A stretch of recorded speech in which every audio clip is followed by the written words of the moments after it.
da IDO, tá? E mais eu tive a oportunidade de conhecer um pouco do trabalho que foi preparado aqui. Agradeço a todos que estão presentes aqui. E posso dar o conteúdo da tecnologia do Leonardo, quanto eu sou contado do período, Leonardo transportador. E a gente tem necessidade de qualquer pergunta, o conteúdo também vai liberdade de poder trabalhar com o aqui. E tem um momento pensado para cada um de nós, tá? Boa tarde a todos. Como as equipes da Prefeitura, né, que tem aqui hoje para participar da audiência, vou tentar ser um pouco mais objetivo, né, rápido, para não estar falando do tempo de todo mundo. A realização da audiência pública é uma obrigatoriedade legal prevista na LRF, né, no artigo 48. Todos os instrumentos de planejamento da ação governamental tem que ser precedido de audiência pública.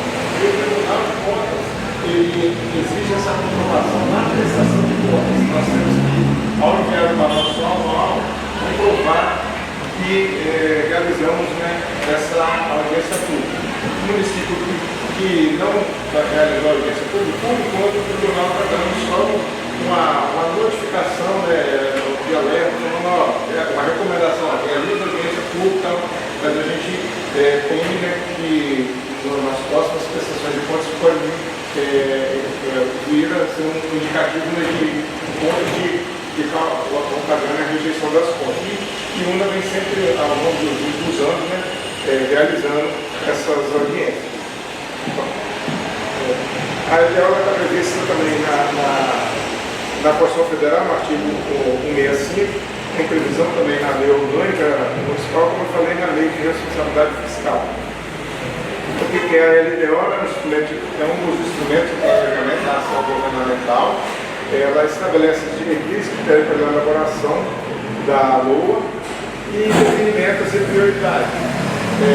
Com a Lei de Responsabilidade Fiscal, ela passou a ter uma importância muito maior e inseriu esses anexos, né, de metas e prioridades. Antes da existência da LDO, era um texto, né, de conteúdo estritamente jurídico, né, com vários artigos, e agora com a LMF foram inseridos 7 demonstrativos fiscais, onde nós vamos sair definindo uma série de situações já na própria LDO.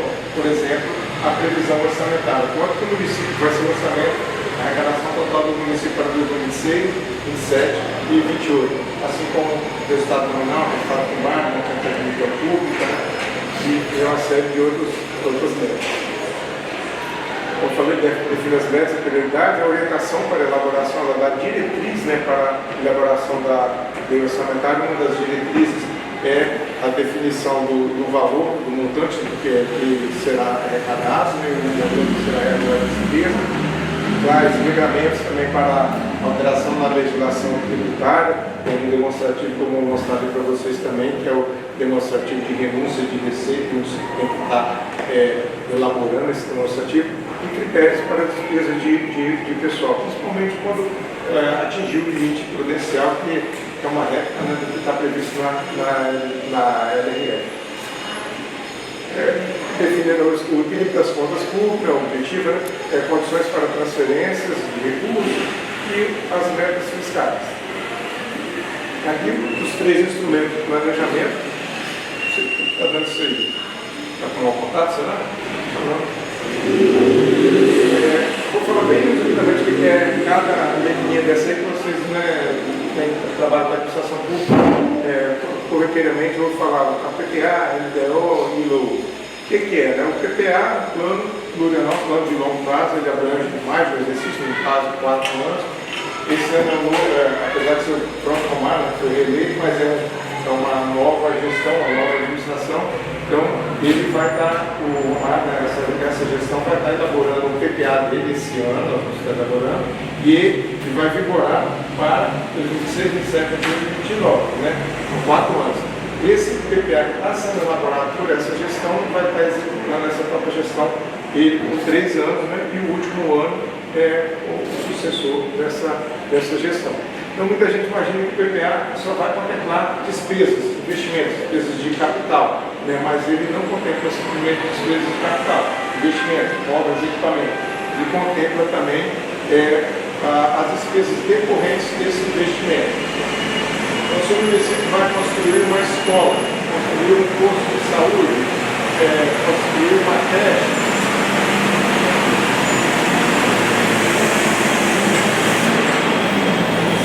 esse investimento que o município vai fazer, ele vai gerar inevitavelmente despesas de custeio. Vamos fazer uma escola, vamos ter que contratar professor, vamos ter que contratar material didático, vamos ter que contratar transporte escolar, energia, né? A manutenção dos veículos, a manutenção da escola, isso é tudo despesa de custeio decorrente desse investimento. Então, o PPA vai contemplar todo esse tipo de despesa. A lei de diretriz orçamentária, ela é anual, né? A LDO e a LOA, a vigência é anual, diferentemente do PPA, e a lei de diretriz orçamentária vai dar, como o próprio nome está dizendo, as diretrizes para a elaboração da LOA, dentre elas a definição da meta de arrecadação e realização de despesa. E a lei orçamentária anual é o detalhamento de tudo que está planejado no PPA e na LDO, que vai estar contemplando na LOA, só que de uma forma muito mais detalhada. Por exemplo, nós vamos ter lá uma manutenção da Secretaria Municipal da Fazenda. No PPA vai estar lá só essa ação, um montante lá previsto para 2026, 27, 28, 29, né? E na LOA ele vai estar detalhado como que vai ser o gasto dessa ação, dessa manutenção da Secretaria. Quanto vai ser de pessoal, de obrigação, patronal, material de consumo, pessoa física, pessoa jurídica, né? E os investimentos também vão estar previstos ali de forma detalhada. Da mesma forma na receita, né? A receita nós vamos ter ela bem detalhada quanto é de PTU, TDI, ISS, Posto de Renda, FM, ICM, PVA, ITR, enfim, todas as receitas elas vão ter que estar contempladas ali de forma detalhada e por fonte de recursos. Como que eles se entrelaçam, é um único PPA, que ele vai contribuir para a elaboração de 4 LDOs e 4 leis orçamentárias. Então, eles têm que ter compatibilidade entre si. Eu não posso ter, por exemplo, chegar aqui na LDO e na LOA, seria, vou construir um teleférico, vou fazer um teleférico em um. Eu inserir ele na LOA e na LDO, ele tem que ter previsão no plano plurianual. Se ele não tiver, tem que submeter ao legislativo a alteração desse PPA, inserindo essa ação para poder estar contemplando nos outros instrumentos. Então, primeiro, tem que ter previsão no PPA, segundo, tem que estar contemplada na LDO e terceiro, na LOA. Se não tiver, não tem como.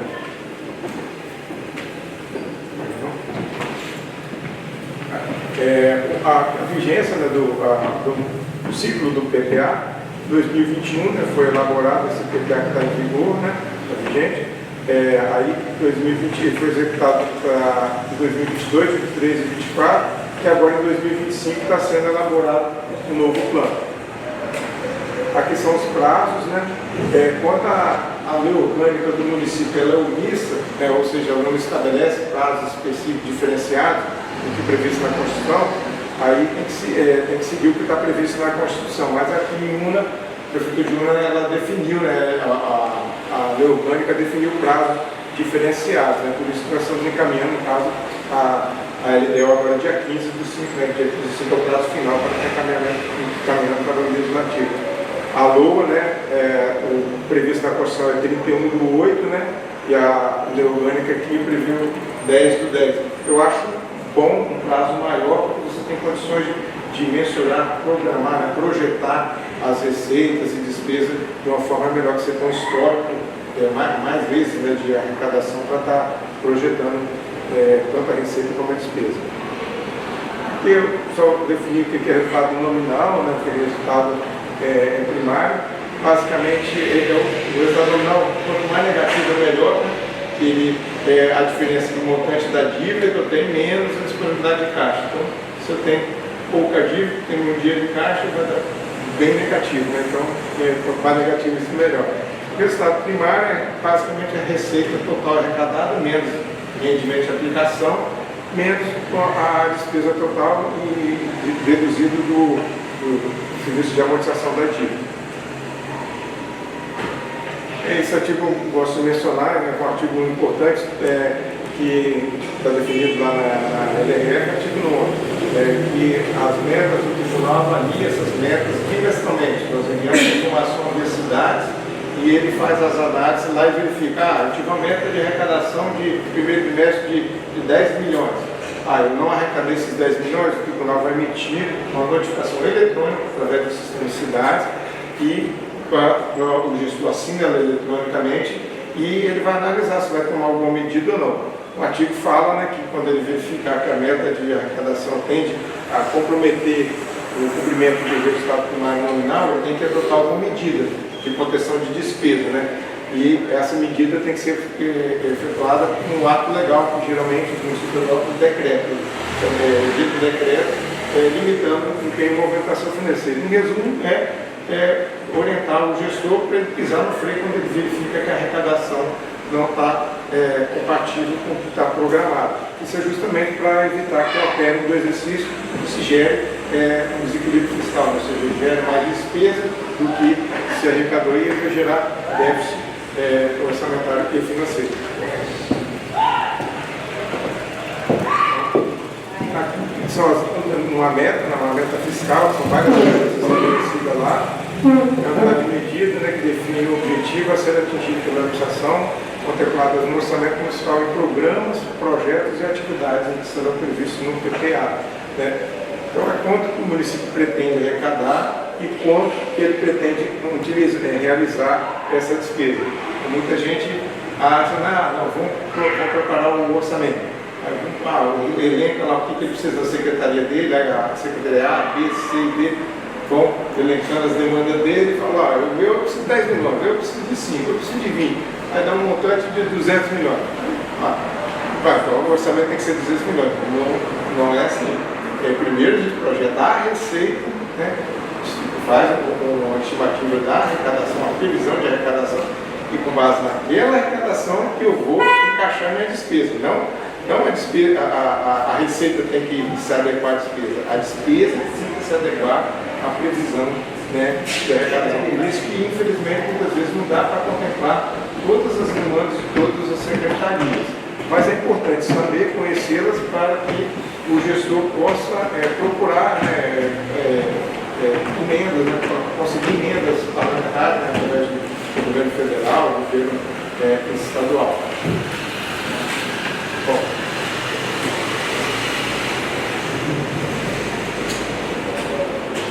o anexo de metas fiscais, que foi de vocês, né, que ele foi inserido pela Lei Complementar 101. E aqui é um histórico, que é para a gente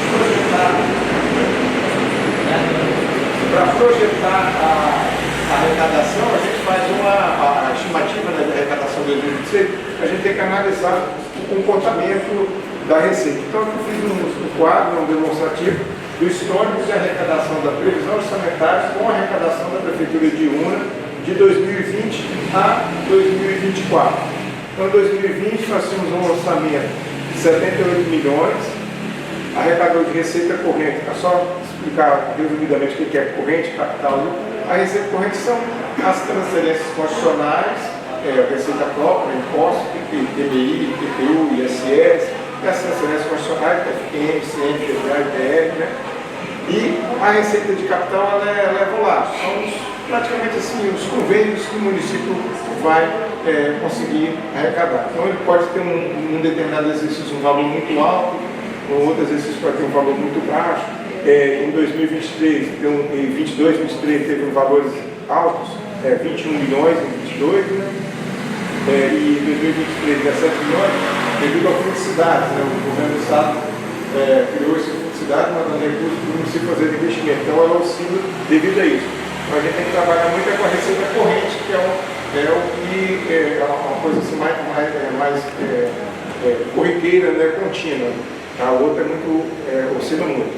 Então, em 2020, 78 milhões, arrecadando corrente 70 milhões e 312, arrecadando a menos.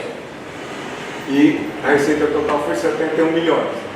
Em 2021, o orçamento continuou 78 milhões, aí nós já superamos. foi para 83 milhões e 206 corrente.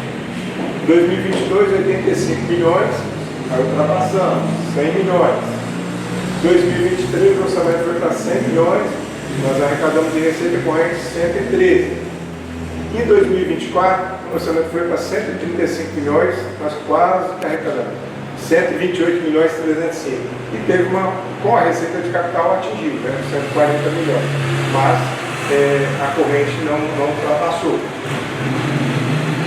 E aí nós projetamos a receita para 2026, com a projeção com a receita de capital de 155 milhões. Se a gente observar aqui, ela saiu de 70, foi para 83, para 100, 113, 128, o orçamento de 2020 é 145, e ela vem crescendo em torno de mais de 10%, 12% de receita corrente ano após ano. Só que nós não estimamos um crescimento tão alto assim, nós fomos um pouquinho mais cautelosos, em torno de 8% nós projetamos o crescimento para esse ano e para o ano que vem também 8%, que isso representa um montante de 155. Então essa é a previsão da arrecadação total da Prefeitura Municipal de Iuna para 2026. Se chegar lá em outubro, nós, no momento de elaborar a LOA, nós verificarmos que essa arrecadação está muito otimista ou subestimada, nós podemos propor na legislativa uma alteração desses anexos aqui, mas muito dificilmente ocorrerá alguma situação que venha acarretar a mudança desse montante, porque só se surgir uma crise financeira aí, no Brasil ou mundial aí, que venha a necessitar alterar, mas tudo indica que nós vamos conseguir atingir essa arrecadação. E aqui é um demonstrativo, um dos anexos da LRF, esse um demonstrativo elaborado pela Prefeitura de Iuna, a Secretaria do Tesouro Nacional elabora esse modelo, nesse formato. Aí tem a previsão para 2026, 155, 2027, 166 milhões, 2028, 178,500. Aqui os índices que a gente utiliza para projetar. Aqui é um demonstrativo da meta do exercício anterior projetada para o que foi atingido, né? A receita de 2024 era 135 milhões, o município atingiu a meta, arrecadou 140 milhões, 101 milhões, receita primária era a meta de 115, arrecadou 137, então superou, a despesa era 135, ele realizou 145. Se vocês observarem, poxa, ele realizou mais despesa do que arrecadou. Despesa 145 e a receita foi 140 milhões. Isso é possível, né, de ocorrer quando o município ele tem um superávit financeiro vindo de exercício anterior. Então o município de Iuna ele tinha um superávit vindo do exercício anterior que lhe permite, né, você realizar mais despesa do que arrecadado naquele exercício. Resultado primário, né, era menos 4 milhões, gerou 10,360, então atingiu. O resultado nominal ficou abaixo do previsto, né? A dívida consolidada, 2 milhões e 100, graças a Deus não temos parcelamento, né, muitos municípios têm parcelamento de INSS, nós passamos só do PASDEC, que é um valor pequeno, 69, nem 70 mil, né? E a dívida consolidada líquida também superou a meta prevista. Esse também é um histórico da arrecadação de 2023 até 2028, com a projeção até 2028, um padrão também da NRF. Isso aqui é a evolução do patrimônio líquido, a diferença, né, basicamente entre o ativo e o passivo. Em 2022 ele era 82 milhões, em 2023 ele evoluiu para 102 milhões, em 2025 para 115 milhões, ele evoluiu ano após ano. Isso é normal no balanço de uma prefeitura, porque o município realiza, né, uma série de investimentos, obras, né, para fazer uma obra, ele eleva o patrimônio, adquire um veículo, ele eleva esse patrimônio. Então, todos esses investimentos vem ocasionando, né, a evolução do patrimônio do município. Esse outro demonstrativo é o da origem e aplicação dos recursos decorrentes de alienação de ativos, que a LRF ela veda, né, qualquer que se o município ele realizar algum leilão, a venda de um bem ou imóvel, ele obrigatoriamente ele tem que investir o recurso decorrente dessa alienação em despesas de capital, ou seja, em comprar algum equipamento, veículo, máquinas, mobiliário, ou realizar uma obra, comprar algum terreno, enfim, tem que investir em despesas de capital. Não pode simplesmente vender, fazer um leilão, né, realizar um leilão e utilizar esse recurso para pagar, por exemplo, folha de pagamento, né, ou despesas de custeio. E aí é o histórico como o município vem aplicando. Né? Em 2022, o leilão arrecadou 440, em 2023 arrecadou 1.476, em 2024 foi de 2.962. Um valor mais expressivo, um valor significativo, né, do leilão de bens imóveis, foi 1.018, de bens imóveis 1.944. Uma arrecadação boa, né, de leilão. Esse demonstrativo é o de previsão de renúncia de receita. O tribunal entende que aquele desconto que é concedido pelo município, o pagamento antecipado do IPTU, ele é uma renúncia de receita. Então a gente tem que ter previsão disso aí. Então, para não causar não gerar renúncia efetivamente de receita, o que a gente faz na LOA? Nós estamos entendendo uma das duas situações previstas no artigo 14 lá da LRF. Uma, vou dar um desconto do IPTU, ok. Então eu tenho que ter uma compensação disso aqui. Uma das formas de compensar é o quê? Eu elevar um outro tributo, né? Ou criar um outro tributo que for compensar isso aqui, esse desconto que eu vou conceder para a população. A outra situação, que é a que a gente usualmente utiliza, é eu não contemplar esse desconto na minha previsão orçamentária. Em resumo, eu coloco na minha previsão orçamentária a arrecadação de IPTU que eu vou ter líquida já, sem prever esse desconto. Ou seja, era 1 milhão que eu vou arrecadar bruto, com o desconto eu vou arrecadar 800 mil. Então eu vou prever no meu orçamento 800 mil. E aí eu não vou prejudicar as metas fiscais do município. Isso aí o tribunal aceita normalmente porque é previsto na LRF. Porque majorar o tributo é complicado a gente estar comprovando isso aí.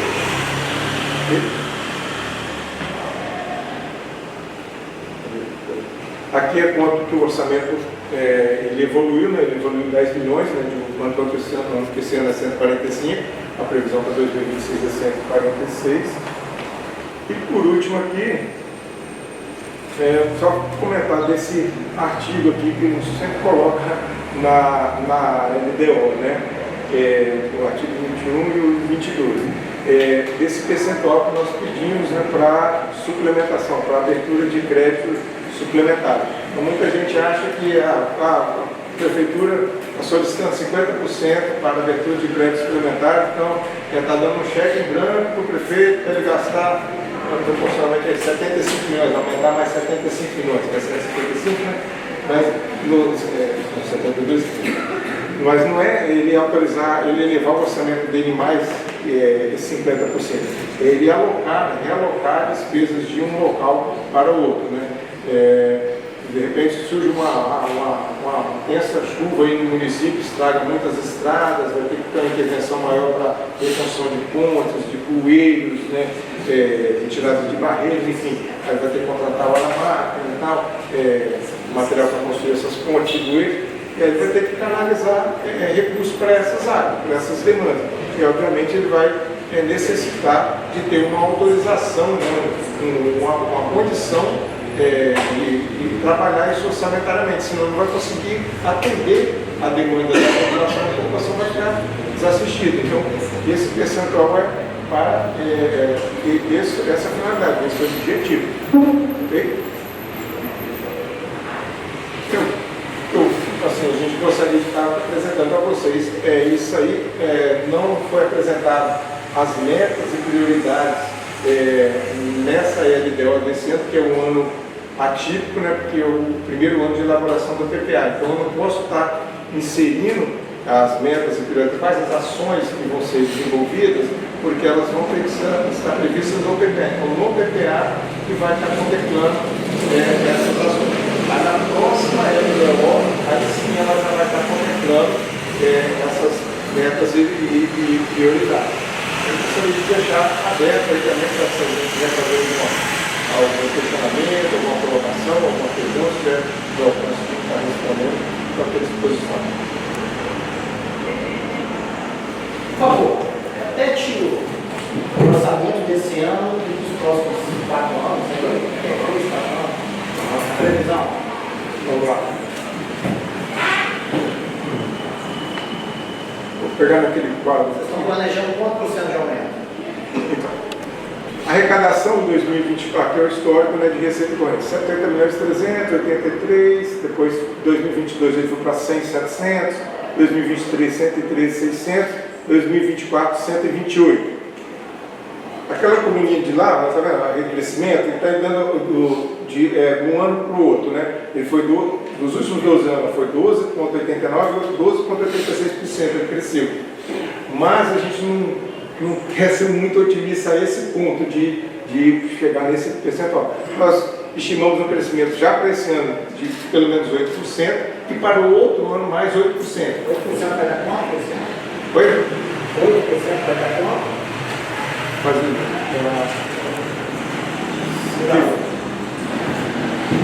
Na verdade, o que acontece? Mas na verdade é 150 milhões, vai para 155. Os valores, eles não são, se você colocar lá vírgulas, né? Nós estamos fazendo uma despesa estimada, né? A receita estimada e uma despesa fixada. Então, para a gente colocar valores fracionados, seria assim, desnecessário, uma bola, né? Adivinhando centavos.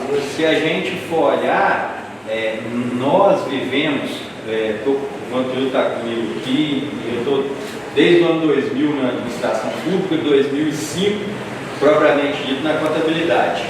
O Vantuil ingressou aqui em 2005 também.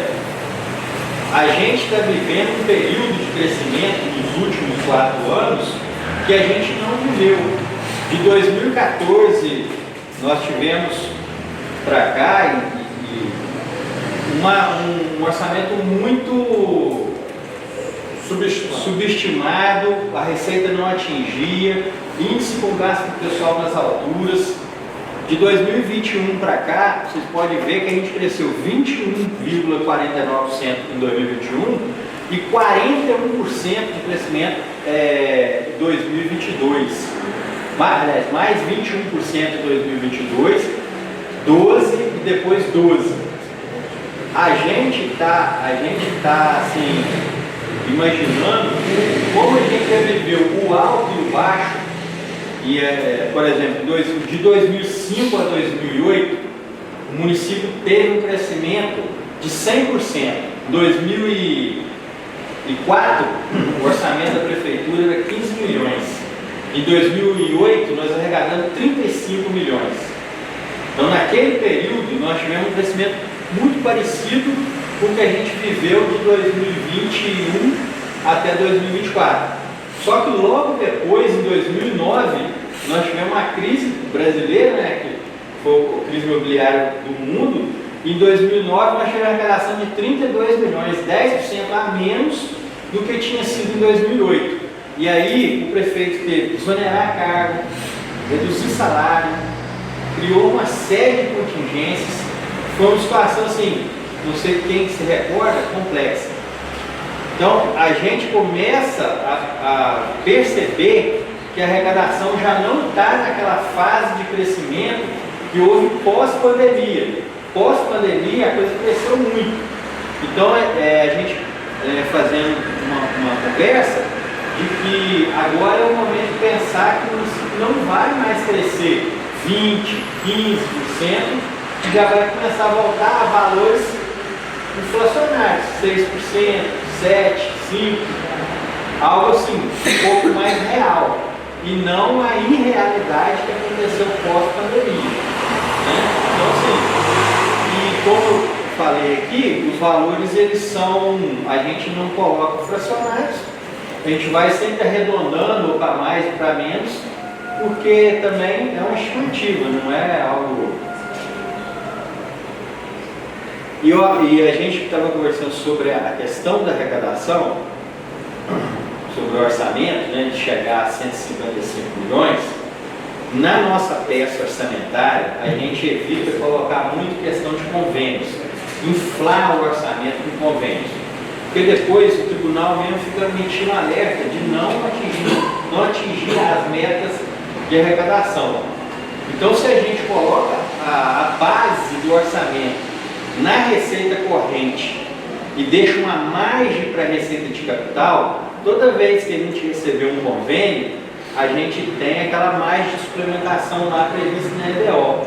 E se esse convênio for muito superior à nossa margem, ou que vá comprometer outras despesas, a gente tem a Câmara Municipal para recorrer a um crédito adicional especial e fazer essa suplementação, né?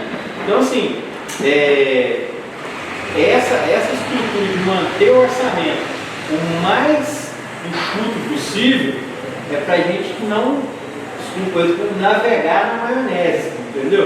Por mais que a gente tenha um deslize aqui e outro ali, é uma coisa que se autocontrola e não vira uma bola de neve, como acontece em outros entes federativos, né? Ô, Léo, uma pergunta. No último mês agora, o governo do Estado publicou um decreto contingenciando muita coisa. Seria com base nessas informações? Porque pelo que o Estado fala, o Estado está com nota A+, o Estado está aí com a arrecadação e ao mesmo tempo ele publica um contingenciamento. Parece que são duas coisas bem antagônicas. Sim, foi o que a gente estava vendo lá. Nós crescemos 20, 12 e agora 6, né, 8, né? Nos 3 primeiros meses desse exercício, abril agora foi um mês que a gente teve uma arrecadação de 14 milhões e pouco, foi muito boa. Nos 3 primeiros meses do ano, a gente teve uma arrecadação de 30 milhões de reais. E o ano passado a gente arrecadou 31 milhões no mesmo período, no primeiro trimestre. Então nós, no primeiro trimestre de 2025, arrecadamos menos que em 2024. Então assim, houve meio que um apavoramento, e eu acredito que se isso se refletiu também no governo do Estado, da minha parte eu procurei os secretários e falei, olha, nós não estamos atingindo a meta de arrecadação, recebemos o pessoal do controle interno ali, eu procurei a controladora, ela recebeu também a notificação do tribunal, que a meta de arrecadação era 36 milhões e nós arrecadamos 30, ou seja, 6 milhões abaixo da meta. Então, houve, nós não tivemos um decreto, efetivamente, de contingenciamento, mas houve todo um trabalho, medidas administrativas de contingenciamento, inclusive várias das situações culturais que o município tinha previsto, várias festas foram diretamente afetadas por essa. A gente tem no orçamento municipal uma previsão de aplicação na festa do carro de boi de 250 mil reais. E o prefeito reduziu isso para 10% do valor. Nós tínhamos previsão de fazer outros eventos culturais e isso tudo foi abatido, né? Tem que ser cortado. 1,5 milhão para 150 mil. Cortada. Foi uma secretaria muito impactada. Na verdade, a resposta é basicamente um relatório orçamentário. Trimestralmente, o Estado publica. Aí, se a arrecadação cair, ele vai contingenciando. E vai avaliando que a arrecadação está funcionando. Porque é acompanhamento trimestral. Então, a base do real. A gente fala que é real, é o relatório dos vídeos são orçamentários. Aí a pergunta que você fez basicamente sentido, o Estado, então com base nisso, os municípios fazem a mesma coisa. Não é isso? Isso. A gente não publicou um contingenciamento oficial, mas foi feito, está sendo feito esse contingenciamento internamente administrativo. Agora, um tema muito assim, essa fonte de contingenciamento, nos últimos cursos que eu fiz com o plano de contas e tudo mais, eles falam muito no orçamento, com planejamento, obviamente, eu acho que é a palavra-chave de todas as peças orçamentárias, mas em situações de crise. Acho que, por exemplo, Porto Alegre foi um diferencial muito grande, eu acho que eles até forneceram um guia prático para os municípios seguirem, porque infelizmente a gente lida com pandemia, igual o senhor falou, em épocas de crise climática, que a gente não pode prever, o orçamento tem que, de certa forma, emitir essa preocupação. Aqui no município, a gente tem uma preocupação com essa reserva de contingência, para situações de crise. A lei fala, se eu estiver errado, não me corrige, que a reserva de contingência tem que ser até 2% do valor do orçamento. Então não pode ultrapassar, não é isso? Com relação a essa questão, o colega lá falou muito bem que você tem a previsão na LRF de fazer esse contingenciamento de empenho à medida que se instaura a situação de crise, né? Com relação às nossas peças orçamentárias, nós estamos aqui diante de um renovo na administração. Por muitos anos, nós ficamos aqui, eu como contador, meu colega Jonildo, né, e o Vantuil, que é o nosso assessor, nos ajudando. Hoje nós temos a posse de 2 novos contadores, vocês no controle interno para dar uma estrutura, e uma diversidade de outros profissionais, engenheiros, que vão somar a nós. Eu conversei com a colega Flávia aqui, de que eu, como administrador, como contador, em 2023, quando a gente teve a aprovação das contas do prefeito, sem ressalvas, mas com uma dezena de considerandos, um dos considerandos foi as peças orçamentárias de UNA são frágeis e precisa se melhorar. Eu peço desculpas porque a gente tinha uma deficitário em profissionais, mas agora com essa formação nova, um time, né, bem escalado, digamos assim, com novos profissionais recentes, eu espero, a gente já está iniciando esse planejamento, hoje é um pontapé para a gente iniciar uma produção de peças orçamentárias, né, PTA, LDO, LOA e tudo mais, para a gente fazer sim uma peça muito melhor do que a gente entrega hoje. Não sei se eu te respondi, entendeu? Eu reconheço os erros e acredito numa grande... Não digo que é um erro, é uma estratégia. Nós não tínhamos jogos suficientes, fazia-se um orçamento mais previsível, que praticamente se utilizava o orçamento da saúde, da educação e a gestão praticamente era um orçamento só para ficar mais fácil de implementar com ele. Vocês vão utilizar a premissa, as premissas que estão no PDF, ou as que são básicas instrumental, então é bem mais técnico, já estão utilizando a PDF dessa parte? Sim. Então é mais fácil de entender. Não, porque na verdade toda a produção Eu acho que não vai, basta de uma parte, vai sair para vocês. porque se a gente publicar um RL ou um RGF de acordo com a própria Siconf não vai recepcionar o próprio tribunal não vai recepcionar os nossos dados, entendeu? Eu falo premissas de planejamento até mesmo. Não estou falando nem da parte dessa parte formal, mas estou falando mesmo das premissas do planejamento, né? O que é um passivo contingente, o que significa isso? Então, questões mais que é mais ligada ao contador. Sim. Então, por isso que eu estou perguntando, vocês estão utilizando isso já na partir desse ano, já utilizaram. Esse contexto eu queria entender. As pessoas que estão seguindo, tá ótimo. Ô, Léo, aquela pergunta que eu te fiz antes da gente começar a reunião, e que eu acho que, tipo assim, quando se fala em peça orçamentária, o maior desejo, talvez, de todos aqui, nem é só a peça em si, é o que essa peça pode crescer, o volume que tem espaço nela, de aumentar os valores que estão ali. É o que a gente estava conversando anteriormente.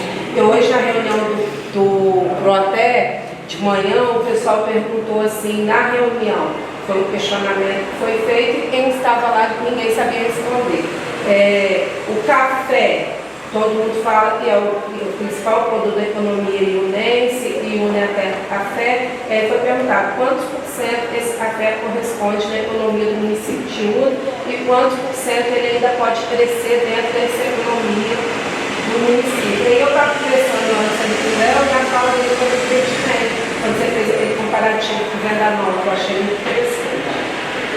A gente vive, no mundo é difícil não se comparar, principalmente com seus vizinhos. Então a gente se compara com outros municípios para imaginar o quão o Iuna pode evoluir, principalmente na arrecadação do CMS. Porque na arrecadação por exemplo, nossa administração, né, fez um trabalho de extrema competência na nossa planta genética de valores e a mudança nos valores de PTU.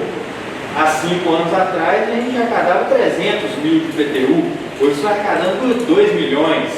Houve todo um mapeamento de residência por residência, toda uma estrutura de referenciamento, com visita a cada domicílio, toda a regularização cadastral foi feita e toda uma legislação que amparou a planta genética de valores. Isso trouxe um resultado, né? Um crescimento de 90% na arrecadação de IPTU. Maravilhoso. No nosso CMS, eu acho que agora, com essa nova estruturação de secretarias, de profissionais, é a hora de atacar essa questão que é um déficit Esse ano eu acho que com a instituição tomou posse, né? Com o audito fiscal, a gente espera que esse ano a gente tenha um salto do ISS, para bancos, cartões, que não tem acesso antes, não passar agora. A gente tem até um programa, a gente consegue identificar, mas a gente não consegue atuar o tempo de profissional. Acho que esse ano o diferencial vai ser no ISS. Por exemplo, quando ano que vem, se o trabalho do NAC desse ano der certo, a gente vai ter no estadual lá no CMS. Porque a gente ano passado já fez R$ 2.500 da safra, nós emitimos 216 milhões de notas para ter passado de 500 milhões. Acho que a resposta é essa, é 100% de margem de crescimento de vaca agrícola, entendeu? Mas isso é um debate que a gente tem que fazer, né? Principalmente junto ao auditor fiscal que vai entrar no município, junto à nossa meta é o fiscal regularizar ISS, que o nosso prejuízo está muito, né? E assim, se eu posso dar um testemunho, esse cargo de auditor fiscal aqui no município, lá éramos uma equipe. Um auditor, tem várias frentes, são muitas frentes que podem ser atacadas. Às vezes só uma questão de um convênio você consegue puxar uma arrecadação, pela questão do terreno. É um caso. A questão da cobrança da dívida ativa, que muitos municípios não cobram, que é um trabalho conjunto, pode poder fiscal, e o procuradoria. Aí tem que revisar também a questão, além da resolução do CNJ, que fala dessas execuções fiscais infrutíferas, que estabelecer um valor de alçada que, de fato, tem um processo, tem um retorno. A gente já estabeleceu essa lei, e agora a gente também já vai escrever as dívidas no Serasa, todas as questão de sistema. sistema. E a gente está protestando, agora a gente está escrito na própria cobrança direta, antes do protesto. E assim, o espaço também já foi extremamente sensível, entendeu? Até essas questões de sistema que um auditor fiscal pode detectar que impacta diretamente na arrecadação. Quando a gente Então, teve, a gente nós viu temos muita coisa assim, de sistema, que às vezes a atualização estava errada, e só com isso de mexer no sistema, o ofício para a IREG já resolveu muita coisa, já incrementou na situação. A gente já teve, depois você vai estar atualizando, até mostrar que tem experiência, esses debates já foram feitos, já chegou nesse nível, só que a gente não consegue executar por não ter um profissional, entendeu? Até o sistema já foi atualizado, já foram sistemas de outros municípios que têm resultado mais próximo. Na última licitação que a gente fez do software, a gente já incluiu a descrição do sistema mais atualizado, mas dentro do sistema identifica, como ele identifica para a gente não consegue atuar porque depende de ser profissional que não tinha.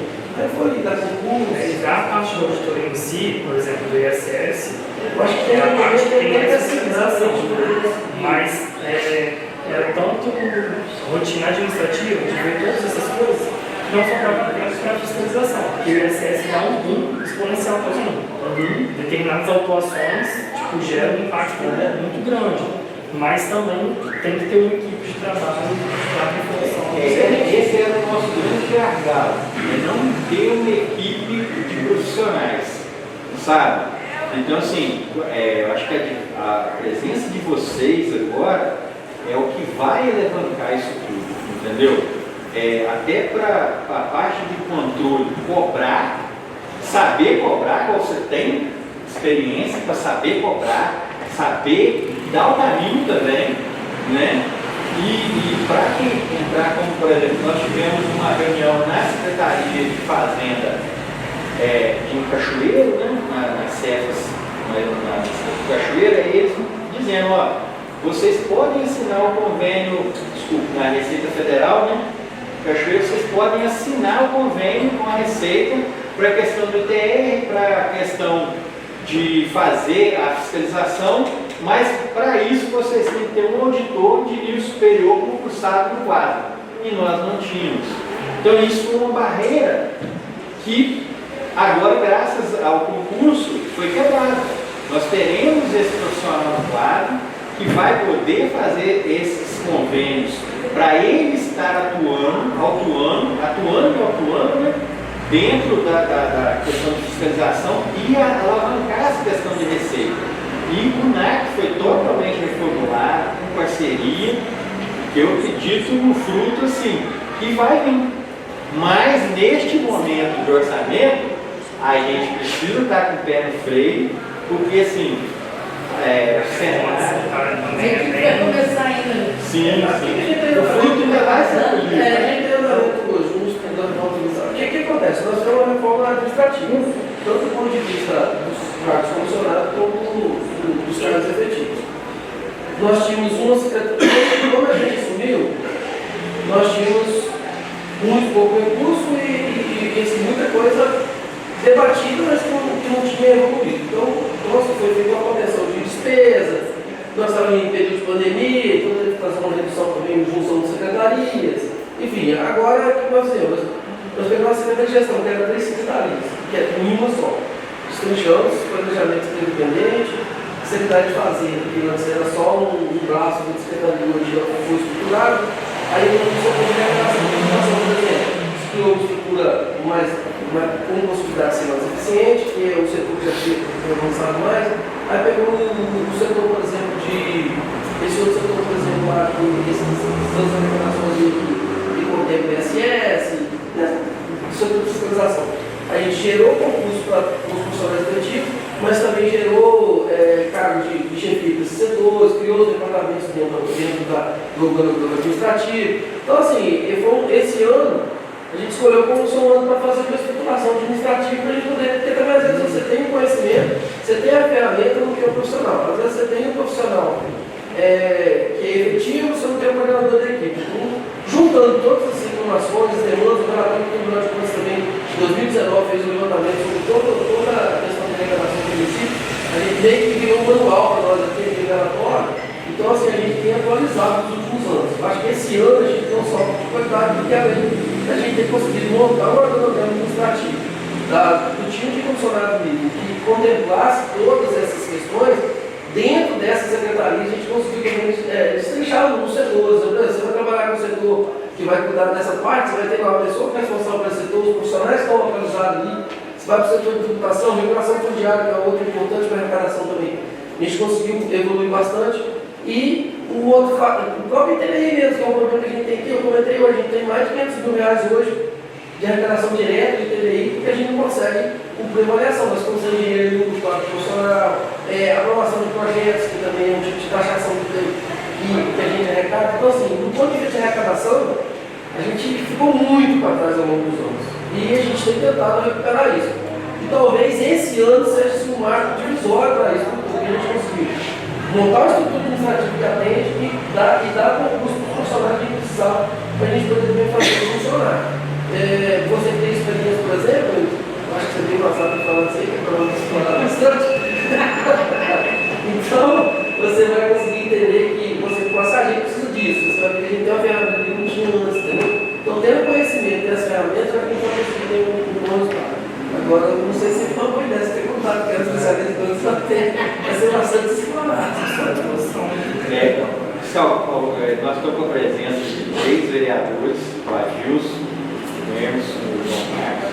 Se vocês quiserem colocar alguma coisa em relação à Câmara,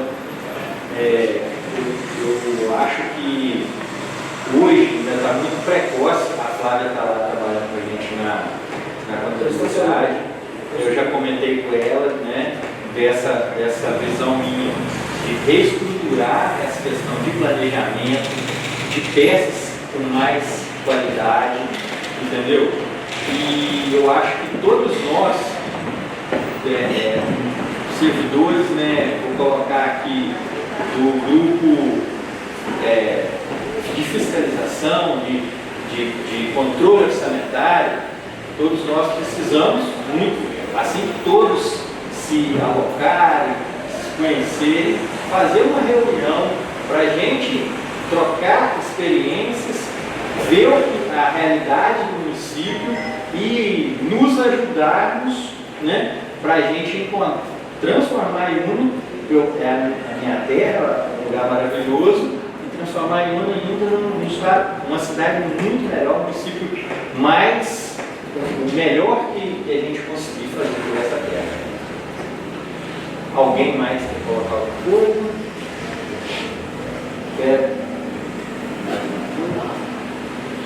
Gente, eu queria agradecer a presença de todos, dizer que o que a gente tinha para apresentar da Lei de Diretrizes Orçamentárias para 2026 era isso, dizer que nós iremos, durante o exercício de 2026, fazer diversas reuniões, principalmente no quesito LOA e PPA.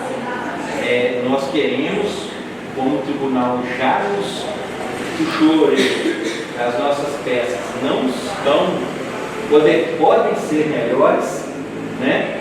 A gente vai tentar atender essa demanda do tribunal, essa demanda de publicidade, essa demanda de transparência, essa demanda de mostrar para a sociedade o município de Iuna. Então a gente vai tentar, dentro do exercício de 2025, já com essa união de nossos profissionais, a gente transformar essa realidade que a gente tinha para